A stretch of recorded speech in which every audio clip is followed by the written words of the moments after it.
Okay then guys, here we go with 3 different ways to poach an egg. 2 ways using eggs that are close to their best before date and 1 using fresh eggs. And when I say poaching, I mean proper poaching in boiling water. Not using one of these poaching pans or these little silicone inserts, because that's called coddling. And coddling an egg is where the egg does not actually touch the water. You get a much softer egg with this, which is great for dipping your toast in soldiers. These are proper egg coddlers made by the Royal Worcestershire Company. I've got one of these somewhere, I must dig it out. Okay then, so we'll start off with the older eggs. These had 2 days to go before their best before date was ended. Don't forget, the best before date's only a guide. You don't throw them away just because the best before date's gone. And somebody asked me how to crack an egg with one hand. So basically you hold the egg, tap it onto a flat surface and open your fingers, like this. It's easier to do than it is to describe, believe me. Okay, get a pan of water on the boil, and I like to add just a splash, maybe a tablespoon of white wine vinegar.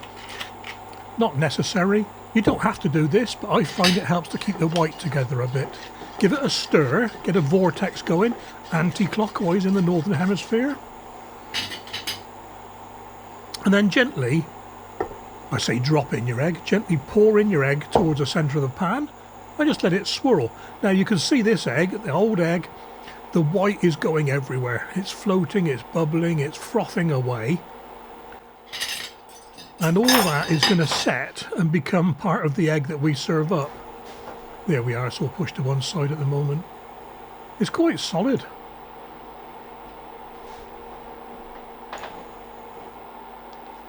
So 2 minutes 45 seconds. All my eggs are done 2 minutes 45 seconds in this video.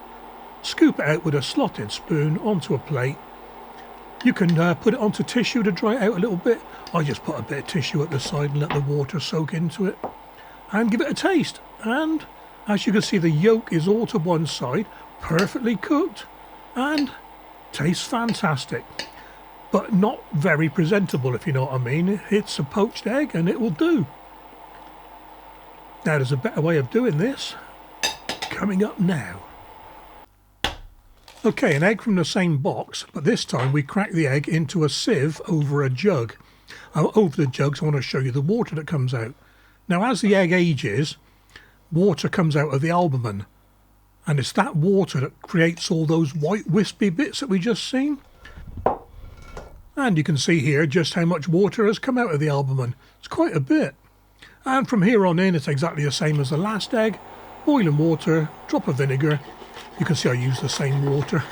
Stir it anti-clockwise again. Drop the egg in. And straight away you'll see there's a lot less white floating around. And once again, cooked for 2 minutes 45 seconds. Onto the plate. Dry off the water on the plate.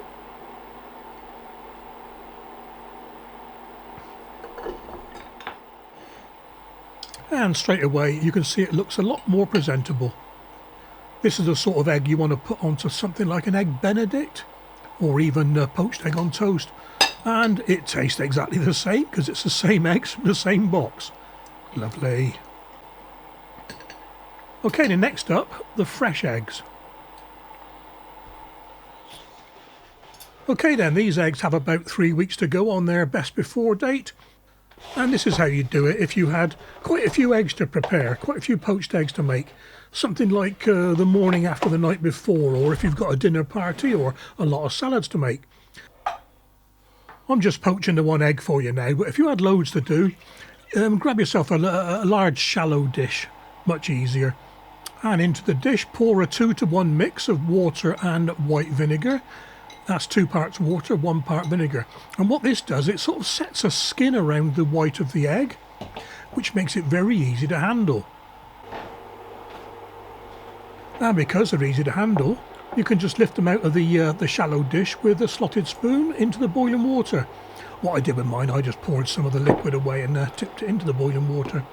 Now the white does seem to be going everywhere, but it contracts on itself as that skin comes in. And there we are then. I think I got the timer. Yes, I have. Timer 2 minutes 45 by the time I've turned the heat off. Same routine, onto a plate and dabbed to dry. And here we have my perfect poached egg. It may look smaller, but it's actually taller. I didn't want to tip it up too far because it would fall off the plate. I wouldn't normally make it this way because of the amount of vinegar used. I do the straining method, and you can do that with new eggs to get an even better looking poached egg. Now the good thing about poached eggs, you can drop these into a bath of iced water and keep them in the fridge for up to 2 days. And when you need to use them, just refresh them in boiling water for about a minute, and the yolks will still be nice and liquidy. Fantastic. And here it is. I found my egg coddler. If you've not had a soft egg with soldiers from one of these, I tell you, so much better than a soft-boiled egg in its shell, but that's a different subject for another day. Well, I hope you enjoyed this one, guys. Stay safe, and I will catch you on the next recipe.